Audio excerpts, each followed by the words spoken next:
The story of two men of faith and victory. The lion-hearted king of Jerusalem, Baldwin IV, was struck by a relentless disease at a young age.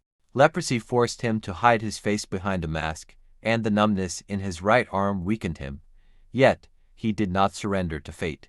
He learned to ride his horse using only his knees and moved across the battlefield like a shadow. One day, he heard that the great commander Saladin was marching his armies toward the lands of Jerusalem. Instead of waiting in despair, he gathered his few soldiers and rode out to face the enemy. Saladin, who had the advantage in numbers, never expected such bravery. Baldwin raised the sacred relic, the true cross, before his troops, knelt, and prayed for victory. And victory came. At just 16 years old, living in the shadow of death, this king defeated the great Saladin.